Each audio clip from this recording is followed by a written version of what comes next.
जय श्री कृष्ण। दूसरा अध्याय और 14वां श्लोक। और बहुत सुंदर भगवान कह रहे हैं, क्योंकि अब भगवान ने अर्जुन को समझाना शुरू कर दिया है। भगवान कहते हैं, मात्रा स्पर्शास्तु कौन्तेय शीतोषण सुख दुखदा।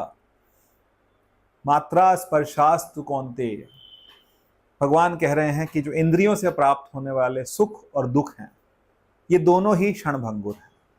क्योंकि इंद्रियां जो हैं और जो मन है, इससे जो प्राप्त होने वाले सुख दुख हैं, ये क्षणभंगुर क्यों हैं? क्योंकि ये कुछ क्षण के लिए रहते हैं। और दूसरी बात कि ये आत्मा के विषय नहीं है, ये इंद्रियों के विषय हैं। ये तो सुख दुख आते ही रहेंगे और ये माया है।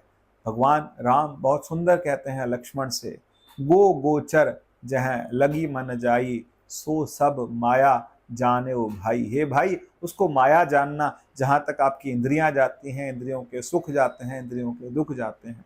क्योंकि इंद्रियां जो हैं वो सुख और दुख के लिए, सुख के लिए बहुत लोलुप रहती हैं। इंद्रियां सुख के लिए भागती रहती हैं, लेकिन ये सुख कुछ क्षण का होता है, कुछ क्षण का सुख होता है और कुछ क्षण का ही दुख होता है।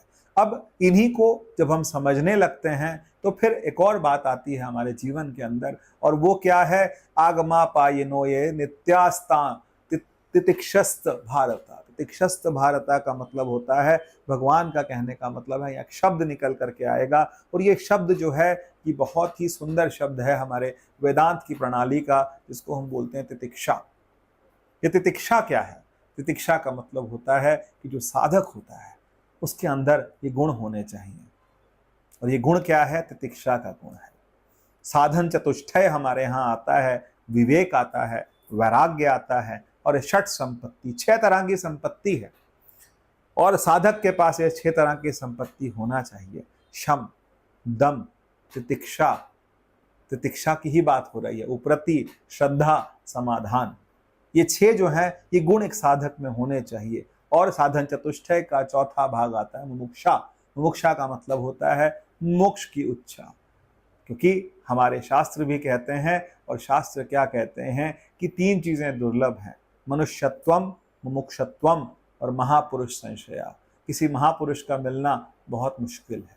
मुमुक्षा का होना, जीवन होने के बाद भी मुमुक्षा का होना बहुत मुश्किल है, और मनुष्य के शरीर का होना भी बहुत मुश्किल है। तो मुमुक्षा से पहले षट संपत्ति, ये 6 तरह की संपत्ति है, साधक के पास में होनी चाहिए। और ये संपत्ति में तीसरे तरह की संपत्ति आती है, तितिक्षा। तो आइए जानते हैं ये तितिक्षा क्या है। तितिक्षा है सुख और दुख में सम रहना, जिसको हम बोल सकते हैं इंग्लिश में फिजिकल सुख और दुख से। जैसे आप कहीं बैठे हैं और एकदम से लाइट चली गई, तो कई लोग क्या हो जाते हैं, एकदम व्याकुल हो जाते हैं, लाइट चली गई, कैसे होगा, क्या होगा। बहुत कुछ समय के लिए रुकिए। एकदम बहुत ठंडा हो गया है, बहुत सर्दी है, बहुत सर्दी है।